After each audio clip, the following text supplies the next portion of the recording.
Добрый день, уважаемые телезрители. В эфире национального телевидения программа «Главное». Сегодня мы поговорим о том, что такое недра нашей республики, как их рационально использовать. Сегодня в нашей студии представитель Комитета по экологии, представители Росприроднадзора и даже, как официально называется, недра или ресурсопользователь, представитель ООО «Чулуки» в нашей студии. Как раз вода тоже на самом деле является природным ресурсом, очень ценным, но это чуть позже. А сначала я хотел бы спросить представителей комитета. На самом деле, давайте просто вот договоримся о терминах со зрителями. Что такое вот недра, что такое рациональное недропользование, что мы имеем в виду под этими словами? Ну, собственно, недра бывают разные, вот от воды, как мы уже говорили, до алмазных копий. Давайте обозначим границы нашего разговора, пожалуйста.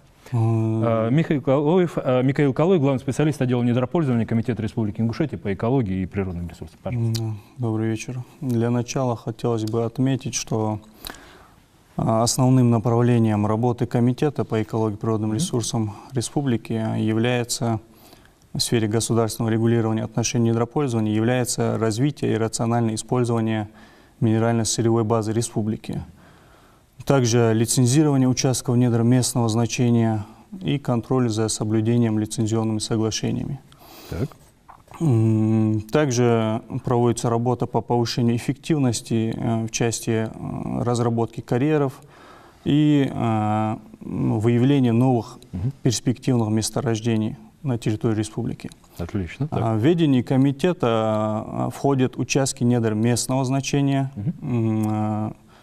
содержащие общераспространенные полезные ископаемые, такие как глина, строительный песок, песчано-гравийная смесь, и участки недр, содержащие пресную подземную воду, объем добычи которых не превышает более 500 кубических метров в сутки.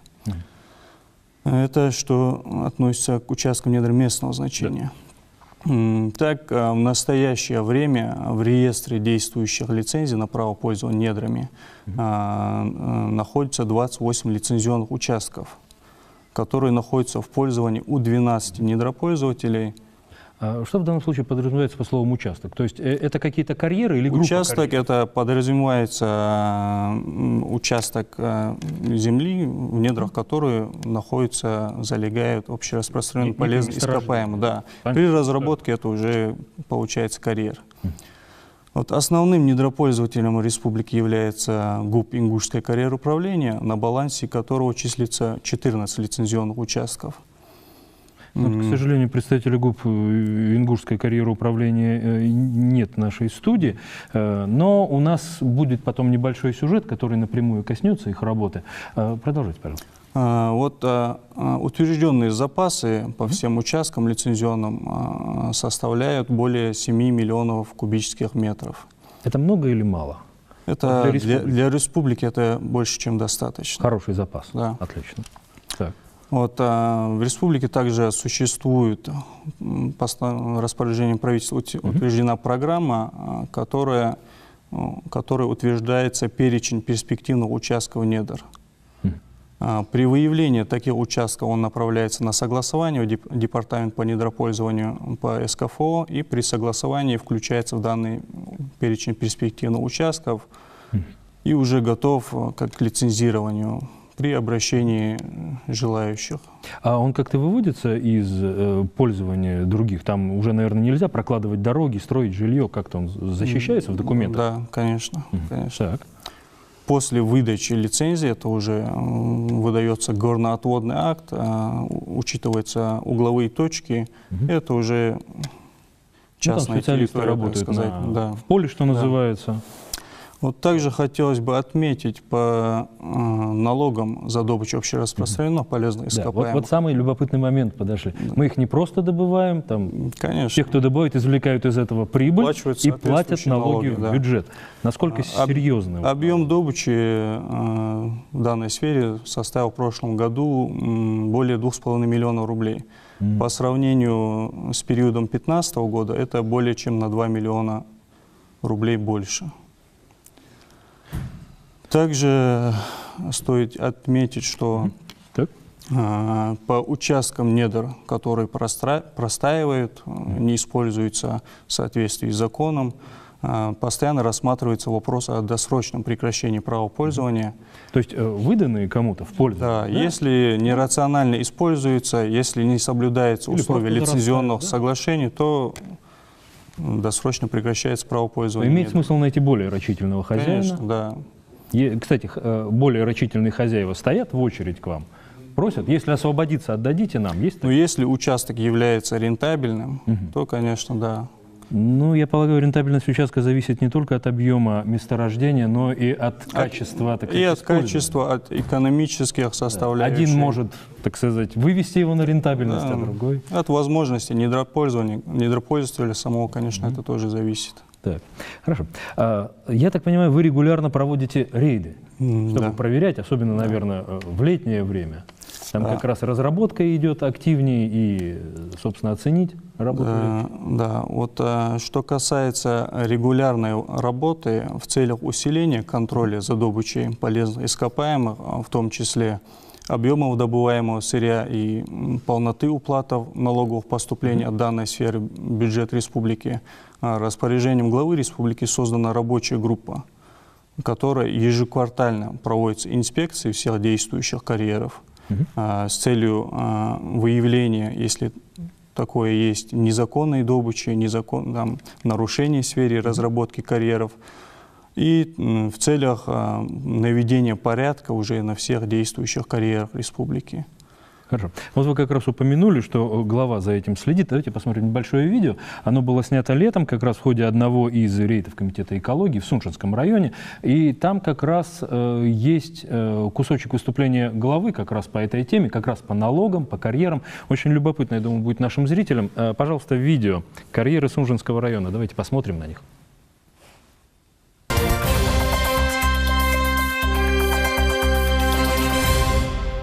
Первыми под ревизию комиссии попадают карьеры в Бердюрте. Эта местность, как известно, богата полезными ископаемыми. Но карьер уже третий год не функционирует и, соответственно, никакой пользы не приносит. Почему не ведется работа? Бытует мнение, что якобы из-за своей отдаленности строителям неудобно здесь приобретать щебень. А вот у сотрудников Минэкономики свое мнение на этот счет. Мы когда заказ смету делаем, мы что делаем? У нас, например, там 1000 кубов шибенки, она сдоевесь. Вот именно эту шибенку мы должны брать у своего ГУПа. Конечно. У своего ГУПа. На этот бумаге надо написать прям. НГУШ, карьер управления обязуется выдать вот этой подрядной организации 1000 кубов. И не важно, где он находится. Комиссия отмечает, в связи с бездействием карьер можно аннулировать и выставить на аукцион для привлечения заинтересованного предпринимателя, который в свою очередь будет максимально эффективно его использовать. На территории региона в пользовании находится 30 карьеров, на 13 из которых по сути застой из-за отсутствия спроса на добываемое сырье. 2 участка находятся на стадии геологического изучения. Руководитель региона также дал поручение провести анализ деятельности ингушского карьер-управления. Отчисления, налоги, поэтому разберитесь с этими участками, почему они закрыты и почему там, я сейчас хотел вот именно, чтобы услышать, почему отдали Актимиров холоз, Евкуров холоз, Гагиев холоз, Водилов холоз. Если вы ему отдали в аренду карьер, то вы ему обижите его, фудидиживаясь. Эрин фудидиживаясь, Сарах фудидиживаясь. А что эти, не знаю, может, вы на аренду, он же сам хочет в аренду взять. Тогда обижите его тогда, чтобы он долги не накапливал. А, первое, что он долги там на этом карьере гасит, Б, он наращивает там уже доходы. Проверке подверглись и другие карьеры Сунжинского района. Комиссия тут же поинтересовалась деятельностью предприятия «Гранит-М». Большинство действующих карьеров республики расположены в центральной части. Главную задачу, которую ставит перед собой Вком экологии, это максимальное задействование этой сферы.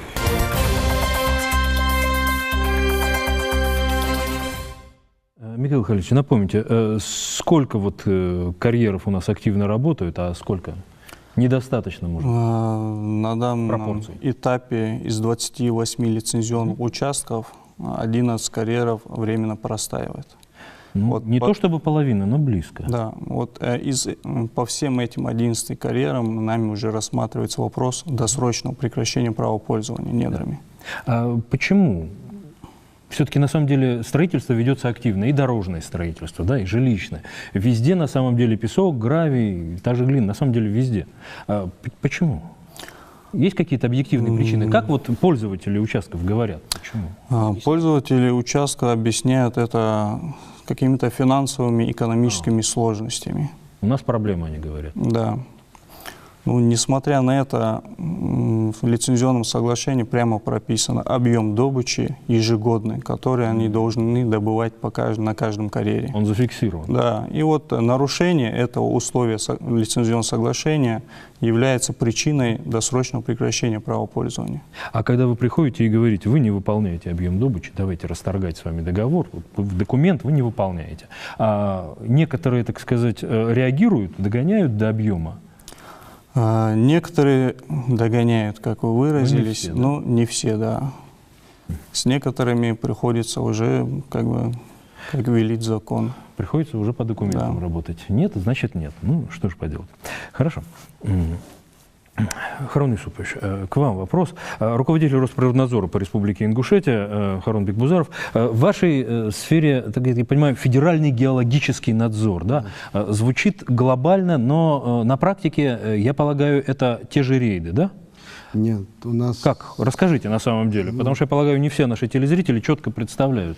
Федеральным законом о недрах, 37-й статьей, разграничение есть на федеральный и региональный геологический надзор. Вот управление Росприроднадзора по Республике Ингушетия именно над федеральными.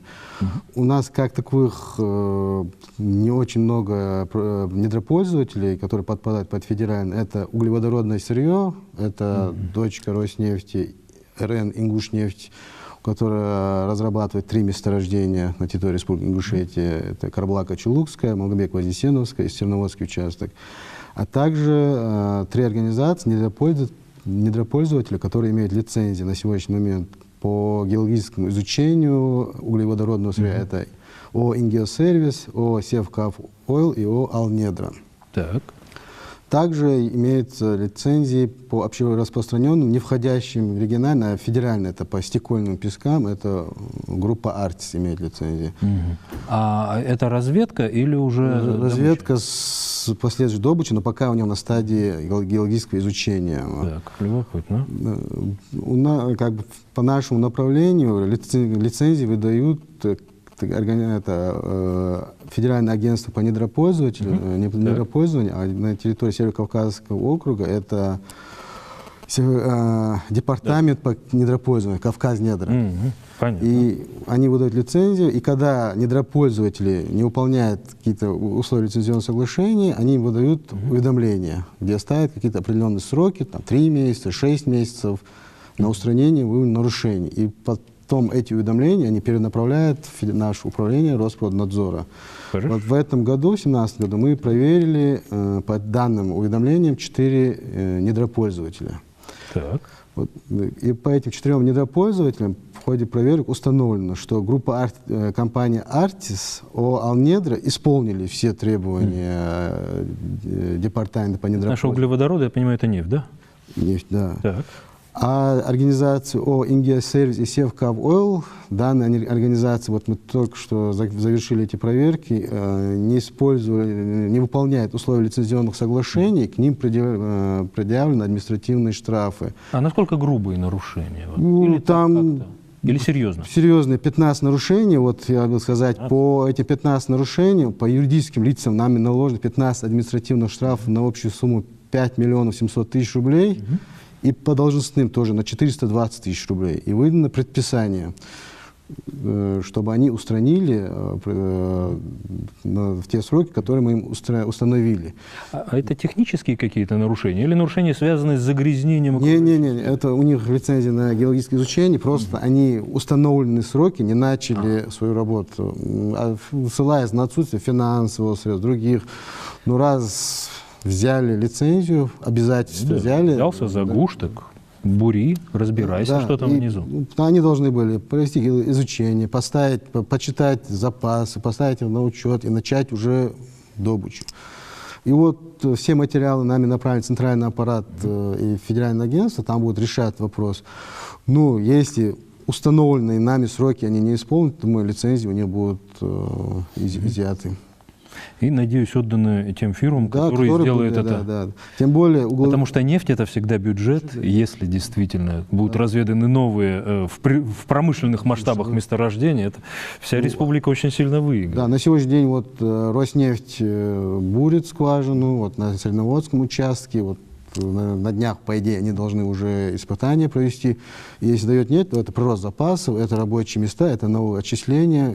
Как бы, поэтому это и для республики очень важно. Главой этот вопрос поднимался, как бы жестко поставил, чтобы на контроль был именно тех недропользователей, которые не выполняют по углеводородному, изымать и направлять, отдавать другим. Хорошо. Подскажите, а все-таки по пескам, вот, которые идут на стекло, это действительно имеет перспективу проект? Мне просто приходилось бывать на предприятиях, которые выплавляют то же самое бутылочное стекло. Это обычно достаточно крупные предприятия с большим оборотом и, опять же, с большими налоговыми отчислениями. Что-то известно о перспективах? То есть это будет на нашей территории или они будут возить в соседние регионы? Ну, именно вот это мы как бы... Этот момент пока не ясен, да? Нет, то есть им надо объем понять. Да, нет, я имею сказать, наши полномочия только проверить лицензионность, а где они будут, это как бы более технически. И второй вопрос, да, недропользователь вложился, подсчет сделал, все требования выполнил. Я думаю, как бы в ближайшем будущем разработка начнется. Другого выхода у них нет. Или они начнут работать, или у них будет как бы... Ну, как минимум, даже если они только будут добывать, это все равно налоги. Это все равно налоги. Уже серьезный разговор. Хорошо. Теперь давайте поговорим о нарушениях. У нас есть еще один небольшой сюжет вот, о карьерах, которые, ну, как минимум, временно пришлось им летом после рейдов комитета прекратить работу из-за отсутствия документов. Давайте посмотрим материал, видео о нарушениях на карьерах, потом продолжим разговор. Пожалуйста.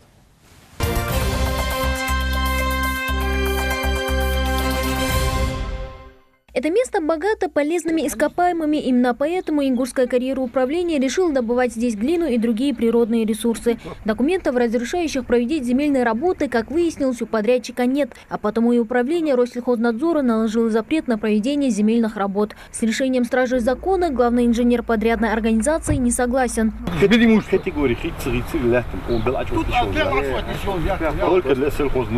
А где ты был до сих пор? Я тебе говорю, на постановлении есть. Ну, без перевода, а разграничение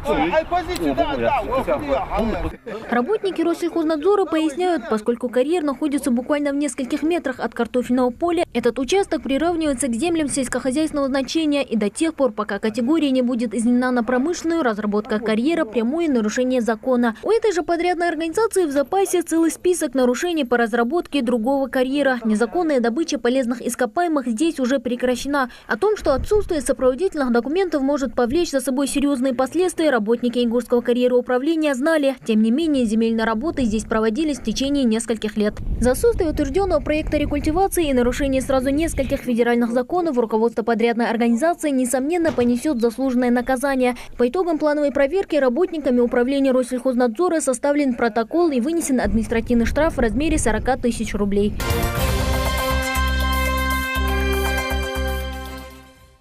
Что сейчас с этими карьерами? Они работают? Документы были написаны? Их дальнейшая судьба? Пожалуйста. Хотелось бы сказать вот именно по недропользователю ГУП Ингушское карьероуправление. Крупный недропользователь. Крупный недропользователь. Данный ГУП был передан в мае месяце этого года под ведомственность нашему комитету.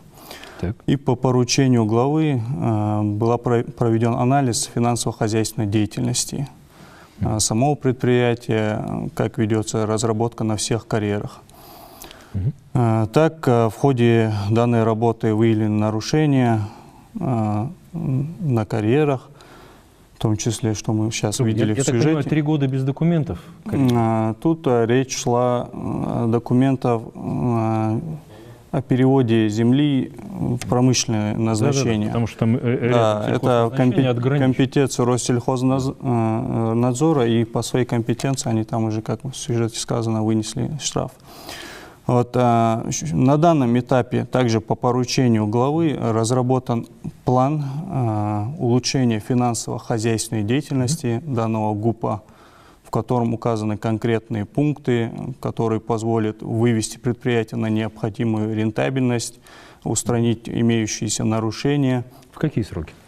Сроки Месяц, год? До конца года все нарушения должны быть устранены. Там 12 пунктов включает в этот план и свои сроки у каждого пункта. Дорожная карта, как сейчас модно говорить, принято. Да. Отлично. Вот по нескольким участкам ГУП Ингушского карьеруправления, по одному участку уже буквально в этом месяце уже проведена работа по досрочному прекращению права пользования. Это участок недр Кантышева-1. Работа на данном участке прекращена. Вот работа, согласно плану, ведется с учетом сроков, пока все выявленные нарушения не будут ликвидированы. Понятно. Спасибо вам. Адам Паркинков, начальник управления экологической безопасности и охраны окружающей среды Комитета Республики Ингушетия по экологии и природным ресурсам. Поясните нашим телезрителям, что находится вот в ведении вашего управления. Экологическая безопасность. Что скрывает за этими словами? Ну, экологическая безопасность – это довольно-таки под ведением моего управления находится весь экологический надзор региональный в части охраны атмосферного воздуха, обращения с отходами, в недропользовании, водопользовании. То есть водный надзор. То есть все товарищи, которые скидывают мусор, не в тех местах сливают в реки, это вы их за руку ловите? Да, я. Но если раз уж у нас сегодня ваш коллектив. Тема, скажем, мы о недрах в данном случае. Соблюдение законодательства о недрах, да?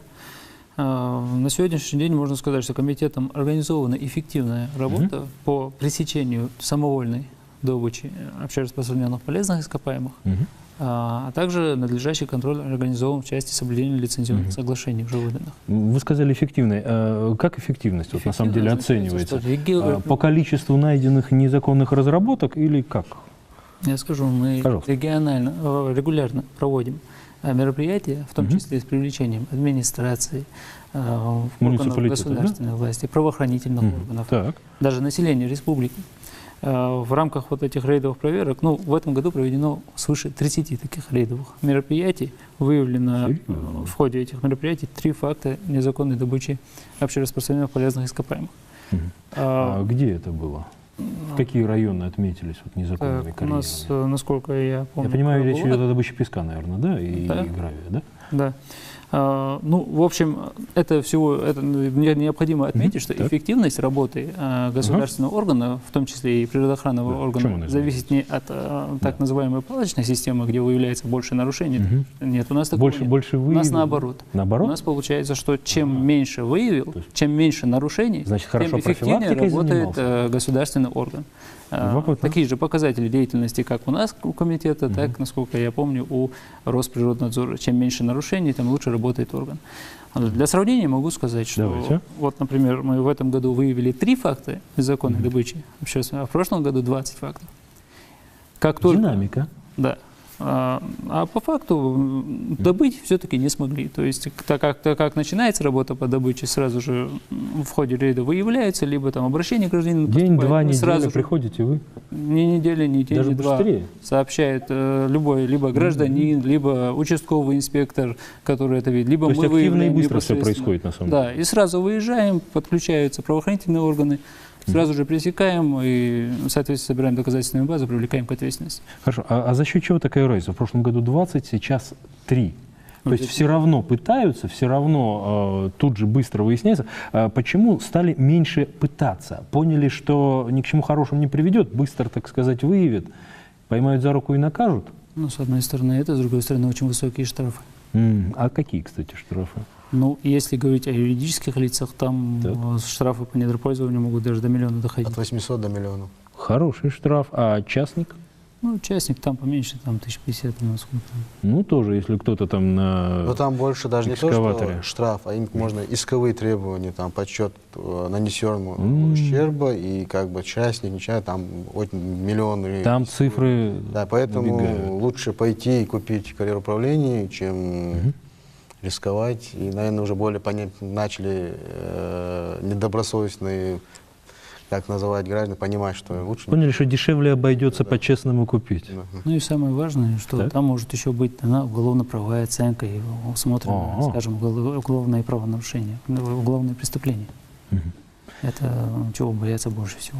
То есть, на самом деле главный принцип прав, что наказание не для того, чтобы просто человеку сделать неприятно, а для того, чтобы подобные преступления в дальнейшем не повторялись. Вот как раз здесь очень четко сработал. На примере тех, кого в свое время поймали, все поняли. Ну и плюс к этому пропаганда ведется.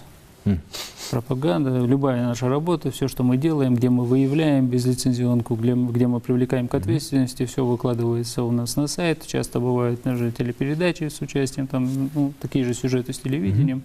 В принципе, они пропагандируют ту работу, которую мы делаем. В результате чего, естественно, боятся совершать нарушения. Замечательно. Ну, хотелось бы, конечно, надеяться, что в следующем году этих 3 не будет. Это вот все-таки к этому мы стремимся, да? Полная? Да, нет, на сегодняшний день можно сказать, что она полностью исключена. Ну, 3 в год, да. Почему я говорю 3 в год, это не значит, что они добывали. Просто вот попытка Они добыть, попытались. Да, в момент, когда уже первый, там, скажем, ковш заходит вот этот карьер, да, мы принимаем меры реагирования. То есть фактически-то не удалось это сделать. Хорошо. Кстати, подскажите, насколько велик комитет вашего управления, коллектив? Коллектив, если говорить о надзорном, именно о надзорном отделе, то у нас по штату 7 человек. Ну, справляетесь. По результатам, конечно, справляетесь.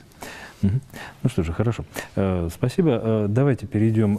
Лолита Сарахова, главный технолог ООО «Чулуки». Знаете, ну вы на самом деле потребители ресурса. Ну, а мы в свое время потребители вашей продукции. Пусть ФАС не сочтет это 5-минуткой рекламы, а Чулуков на национальном телевидении. На самом деле, подскажите, а вот если говорить в кубометрах, сколько в год на самом деле вы потребляете? В сутки я вам могу сказать, Давайте, около 500 кубометров в сутки мы добываем. Только из одной скважины, остальных 9 немножко поменьше, около 200-300. Таких скважин у нас на территории 4. А оценочный там объем сколько? Залежи там еще на очень много лет. То есть в ближайшие 25 лет их даже исследовать не стоит. Глубина каждой скважины около 260 метров, они обновляются сами, и уровень в них в основном не падает. Замечательно. Хорошо.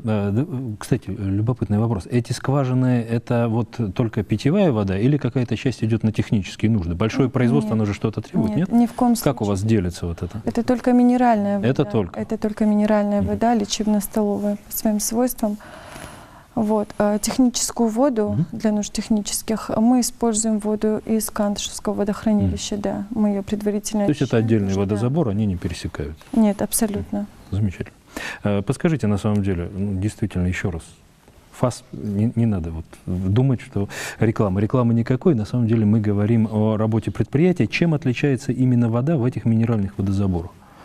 Почему она? Она отличается по своим свойствам. У нее очень хороший и широкий лечебный спектр.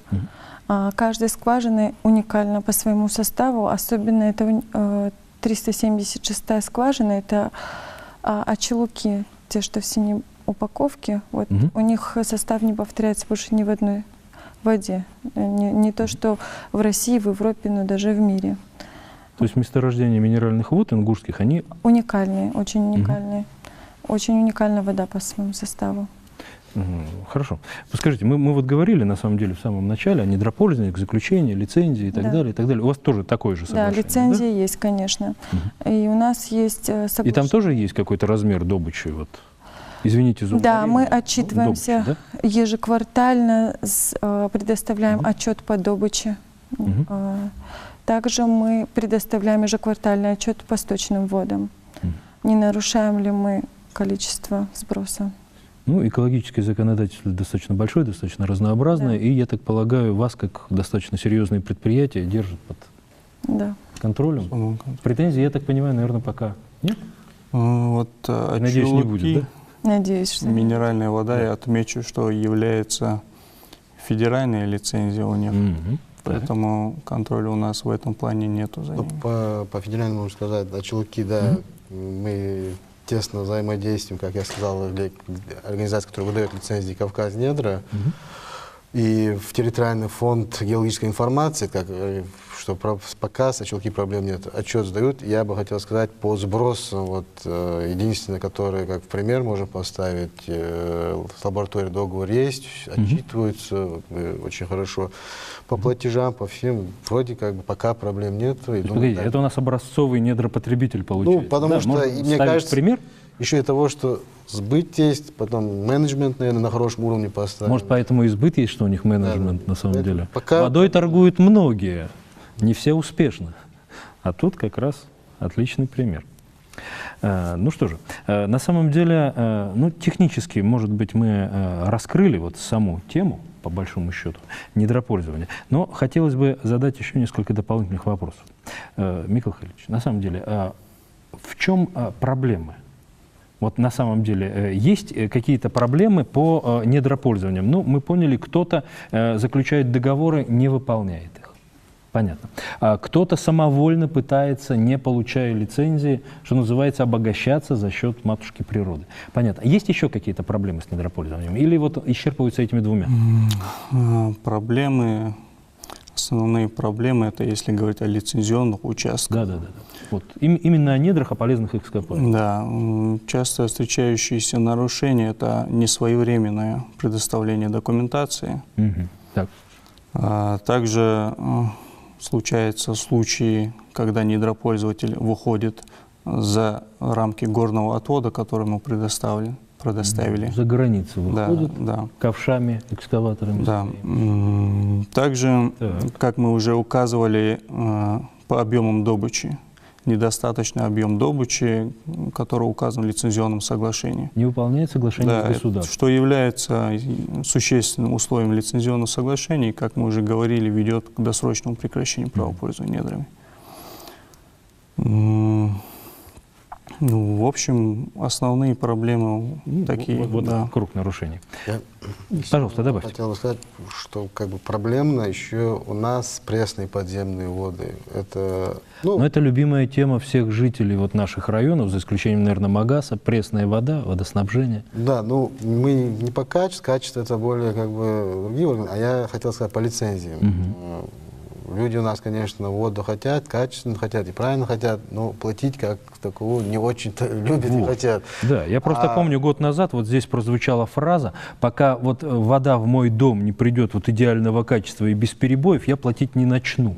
Вот, наверное, эта вот идея, она все-таки распространена и оборачивается неплатежами, да? Мы как бы со своей стороны хотели сказать, что у многих лицензий, вот водоканалы, те, которые сейчас будут получить лицензию, тем недропользователям. Мы сейчас понимаем, что водоканалы это не нефть, не минеральная вода. Ну, только то, что им дадут за воду, они только из-за этого могут платить за электроэнергию, за налог отчислять. Лицензионные соглашения, им надо... Новые насосы покупать, да, потом ломаются.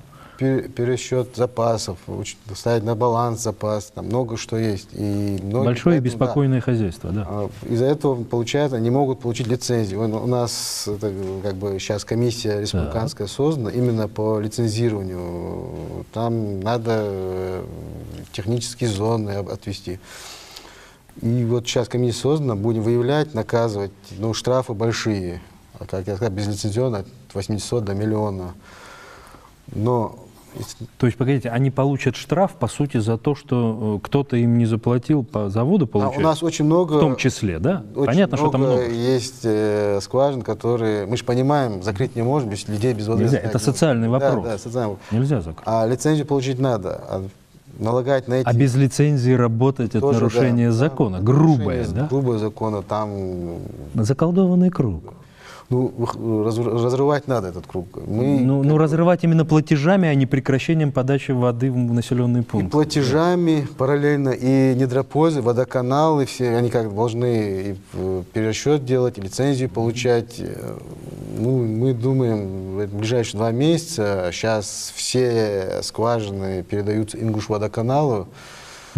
Руководство обещало. То есть в одни руки сконцентрироваться? Да, чтобы такого не было.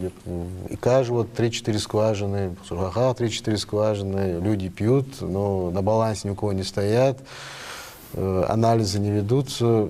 Что... Бог его знает, что там пьют на самом деле. Поэтому... Что там водоносный слой сверху падает с поверхности? На сегодня основная проблема вот это у нас. И мы надеемся, мы постараемся со своей стороны, с Комитета экологии, правительства этот вопрос решить, но без регулярных платежей от населения и качественной работы руководства водоканалов вопрос не решится. Штрафные санкции никто не отменял. Вот, уважаемые телезрители, на самом деле, посмотрите, на самом деле, какой горизонт проблем из-за вот маленьких, ну, с точки зрения отдельных домохозяйств, неплатежей. На самом деле, вот как разрастается. Да, когда воды нет, все жалуются, почему нет воды. А почему? А причин много, не последний из них не платежи. Тот же вопрос и по водоотведению, те же очистные, то же самое. Пока люди не будут платить, что в квартирный, да, что вот в Назране новые коллекторы положены. А это дорогое удовольствие. Их же эксплуатировать надо. Да, эксплуатировать надо. Если никто не будет деньги за это платить, то эксплуатировать не получится. Поэтому обращение к населению и заводу платить тоже надо. Кстати, Андрей Михайлович, на самом деле, вот если возвращаться к экологической безопасности наших подземных вод, тоже ведь серьезный объем работы, да? Если я не ошибаюсь, подскажите, в каком районе? Ведь у нас недавно было 2 грузовика потерпели аварию, один из них бензовоз. И в итоге проблемы как раз с водяным горизонтом получились в одном селении. Это Малгобекский район? Нет, Сунжинск. Аршты. Аршты, да? Аршты. Вот, просто из головы вылез. Там, я так понимаю, вопрос решается, что делать с этим пластом, вот куда 4 тонны ушло дизельного топлива, да? Ну, это вопрос серьезный ведь. Это вопрос серьезный, да. 4 тонны, это их лопаткой, совочком детским не вычерпаешь. Это, ну, вы знаете... Вот, наверное, сложно просто вообще решить, что делать с ними, да? Или есть однозначный рецепт? Нет, там-то просто загрязненный грунт, там как такой катастрофы не было. Катастрофы, просто, да, но проблема. Проблема, да, выезжали, там отбор проб ведут, вода же она сама очищает, лишь бы на постоянной основе. Да, но на это надо время, пока она пройдет. А пить-то ее нельзя пока она пройдет. Сколько, кстати, это по разным оценкам может занять? Это ведь не день, не 2, неделя, месяц. Ну, в данном случае там как такой большие проблемы не возникло. К счастью. Да, к счастью. Это не подземная, это как бы более родниковая такая. И вот то есть она фильтруется? Да, да, там вот этот загрязненный слой почвы снять, и как бы вода-то прочистится.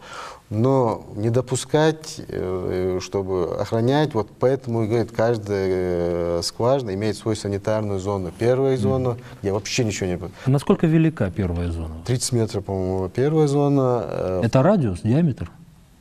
Ну, 30 метров. От скважины, да? От скважины радиус. Ну, это серьезно на самом деле. Да. Это в квадратах очень много. Да. Вторая зона, там кое-какие, и третья зона, там уже люди. Ну, государством поэтому и созданы, потому что вот эти, это стратегические объекты, потому что... А что может, вода, воздух, ну что важнее? Да. И поэтому, если подземные горизонты загрязним, там, конечно, столетиями она не прочистится, поэтому, конечно, защищать надо. Хорошо. У нас есть звонок от телезрителей, давайте примем, 55 40 61 наш телефон, один из телезрителей дозвонился, пожалуйста, говорите, вы в эфире. Алло, добрый вечер. Добрый вечер, пожалуйста. Я хотел бы знать, что делается в Барсуках с речкой Назранкой. Там какие-то бетонные работы делают вовсю. Что это будет, для чего это делается? Там осуществляется... Спасибо. Вопрос, пожалуйста. Там осуществляются берегоукрепительные работы. Ну, это работа природоохранного значения, и работа проводится по специальной федеральной целевой программе.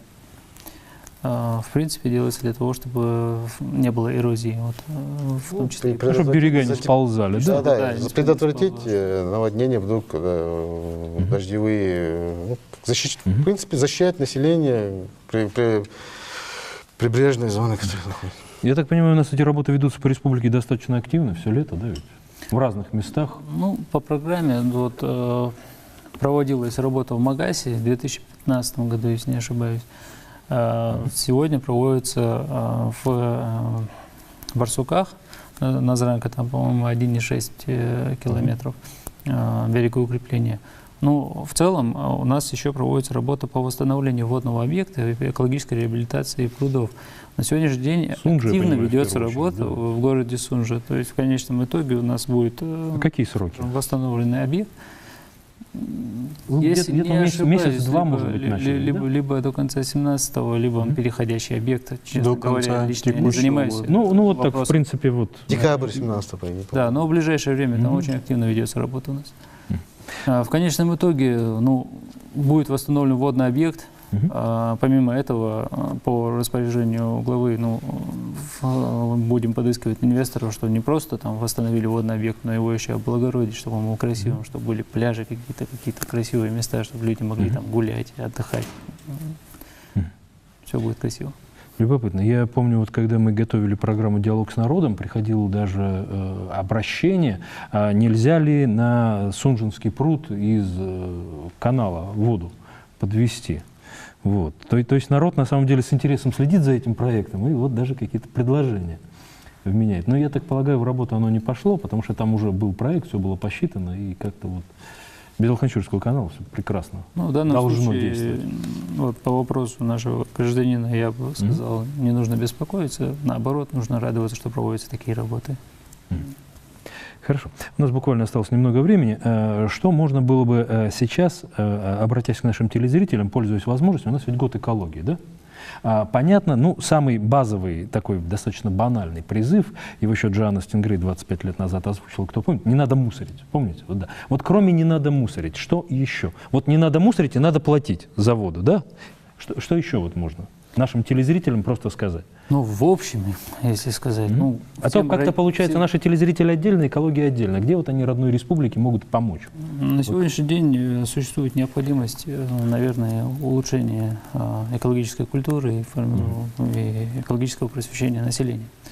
В этой связи хотелось бы сказать, эта работа, конечно, не на один, не на 2 дня, но, конечно, это комитет, на всю жизнь, на самом деле. Росприроднадзор, все природоохранные органы работают над тем, чтобы там повышать экологическое правосознание нашего населения, да, но в каждом доме это должна производиться эта работа. И всем родителям, воспитывающим детей, мне бы хотелось, чтобы они воспитывали в ключе уважения к окружающей среде и подавали свой личный пример. Хорошо. Харун Юсупович, вы что могли бы посоветовать нашим телезрителям? Согласны вот с точки зрения? Конечно. Из семьи экологическое воспитание, да? С дошкольных учреждений, со школьниками, везде, конечно, надо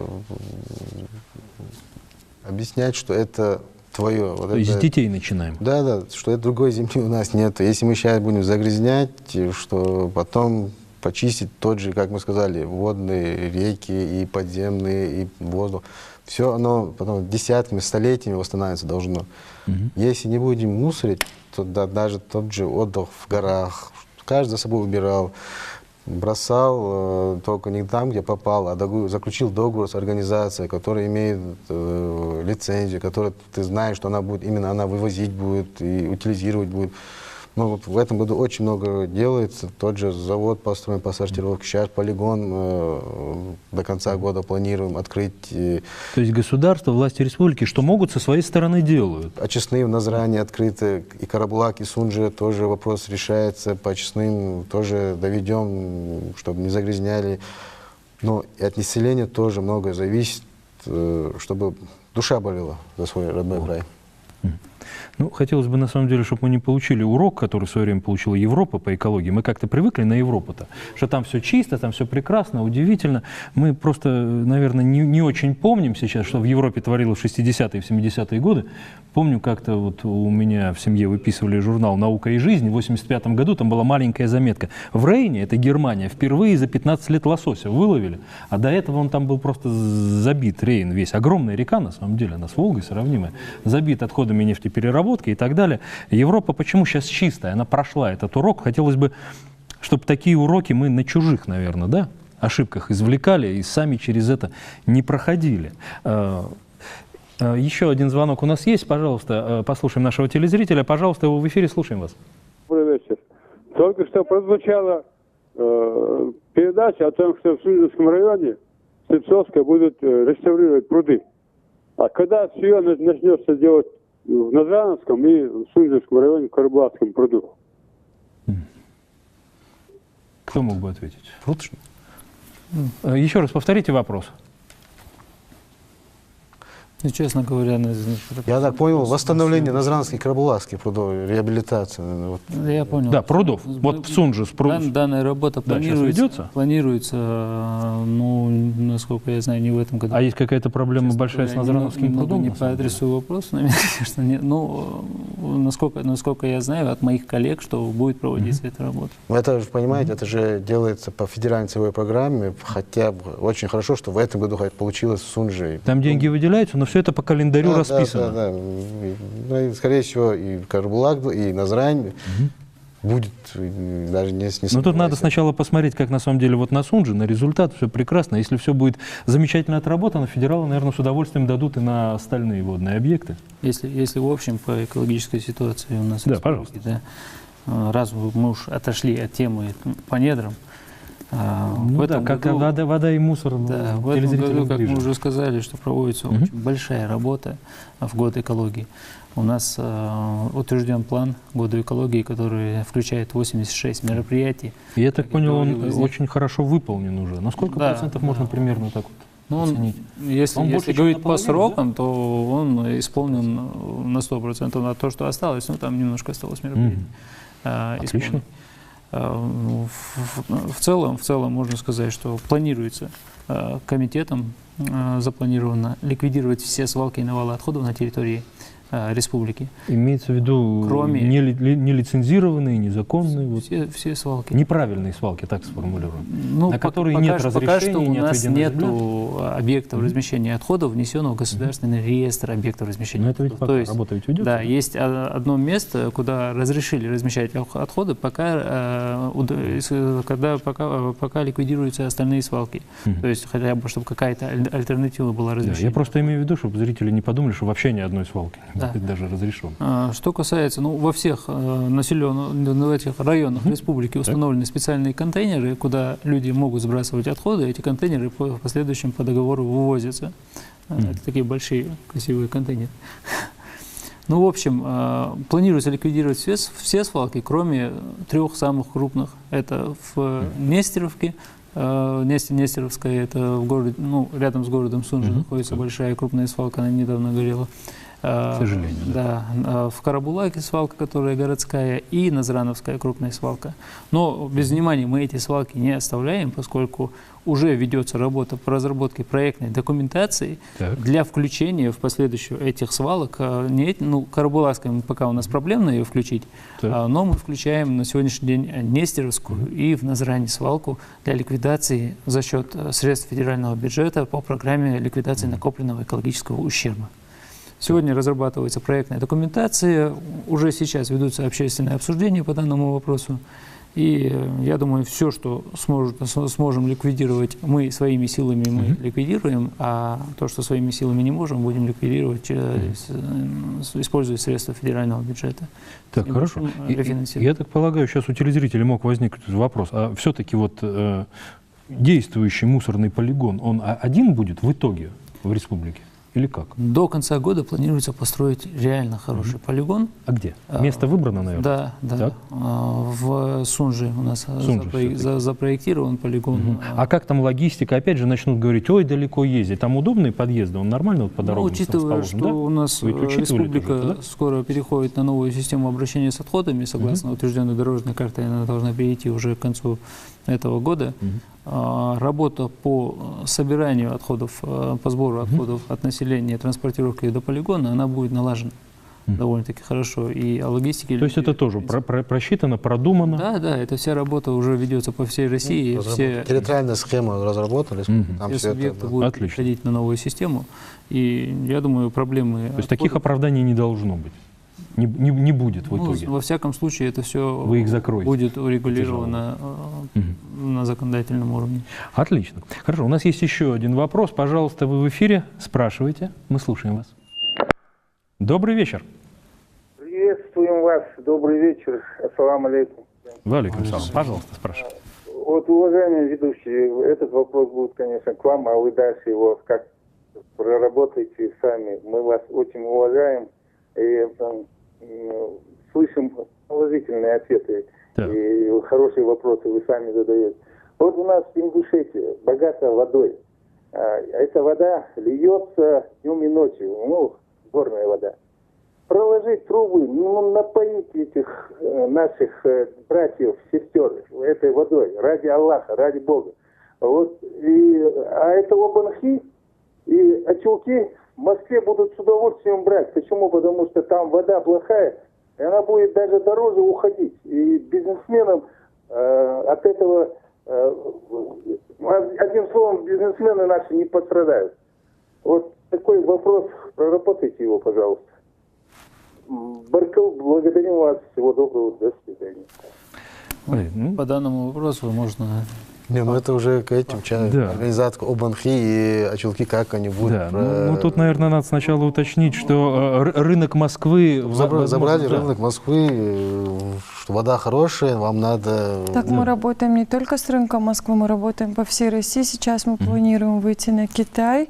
И на арабские страны, конечно, мы пытаемся с ними сотрудничать. Да, сейчас мы очень активно пытаемся работать с Китаем. Хорошо. Я так, просто была не очень хорошая слышимость, но я так понял, имелось в виду, что заработав на той же Москве, на том же Китае, да. На Саудовской Аравии, у них там вода высоко ценится очень в силу, так сказать, природных особенностей региона. Вот своих братьев и сестер, как сказал телезритель, можно было бы здесь ради Аллаха бесплатно, я так понимаю. Об этом шла речь. Очень активная работа сейчас ведется, но с Россией мы сотрудничаем полностью. Вот. Ну, на Китай выходим, и с арабскими странами, честно признаться, только начинаем работать, но также ведется активная работа. Ну, я полагаю, вопрос просто на самом деле не главному технологу, по большому счету, а напрямую к руководству. Да. Но я уверен, руководство увидит, услышит. Если они сейчас в прямом эфире не смотрят, вы, наверное, передадите идею, потому что если телезрители этот вопрос обсуждают, ну, наверное, стоит его обсудить и... Вот. А какое решение руководство примет, ну, там уже по факту. Смотрим. По факту. Ну что же, вот буквально, может быть, у нас минута осталась. Михаил Михайлович, вы что можете нашим телезрителям все-таки в год экологии? О чем напомнить? В год экологии какую же основную мысль коллеги мои отметили? Комитет работает, Росприроднадзор работает, федералы работают. Что, опять же, с вашей точки зрения, могли бы вот наши телезрители? С точки зрения недостаточно работы, как бы они хорошо не работали, государственных органов, если в эту работу не включатся сами жители, если они не будут в силу своих возможностей помогать в этой сфере, вносить какой-то свой вклад в сохранение природы. А ведь по большому счету, а кто природу каждый раз разрешает? Кто-то из нас, своими руками. Конечно. Если каждый начнет с себя, то проблемы у нас значительно сократятся. Хорошо, давайте примем еще один последний звонок. Пожалуйста, вы в эфире, говорите, пожалуйста. Мы слушаем вас. Здравствуйте. Добрый вечер, пожалуйста. Вам звонят с Карабулака. Я бы хотела спросить у вас, у меня вот такой вопрос. Где эти красивые контейнеры, которые стоят в Карабулаке? Еще раз повторите вопрос, пожалуйста. Где эти красивые контейнеры, которые стоят в Карабулаке? Красивые контейнеры для мусора. Спасибо. Да, есть ли в Карабулаке красивые контейнеры вот, для мусора? И если есть, то куда мусор нести? Да, конечно, у нас есть красивые контейнеры. Вот по дороге на свалку как раз установлен шлагбаум, чтобы не могли проезжать на свалку. Установлена охрана. Вот рядом с этой охраной установлены контейнеры вот эти. Они достаточно большие, да, наверное? Они как два кузова автомобиля. То есть, и они очень удобные. После того, как забрасывают туда отходы, просто подъезжает машина, цепляет, ставит на себя, вывозит быстро. То есть они рядом с Карабулакской свалкой? Да, а до Сунжи и Карабулак это недалеко от Бакинской трассы, до Сунжи доехать там недолго. Да, то есть они просто не в городской черте, но доехать до них легко. Да, до них очень легко доехать, это как раз вот где вот свалка находится. Ну что же, огромное вам спасибо. Спасибо, уважаемые телезрители, что были с нами. Спасибо нашим гостям, что нашли время посетить нашу студию. Уважаемые телезрители, ну, даже с учетом того, что год экологии, он завершится 31 декабря 2017 года, это не означает, что можно будет о нашей экологии забыть. Нам в этой республике, в этой стране, да на этой планете жить, дышать этим воздухом, жить и нашим детям, пить эту воду. Поэтому давайте не забывать на самом деле, что именно от нас все зависит. Нам может казаться, что ну вот я брошу вот здесь немножко мусора, ничего не изменится. На самом деле это тот самый эффект бабочки. Даже вот от небольшой кучки мусора может измениться очень много. И давайте не забывать, что мы с вами ответственны за судьбу не только своего дома, но и всей планеты, чего уж там на самом деле. Огромное вам спасибо. Не переключайтесь, оставайтесь на Национальном. Всего вам доброго.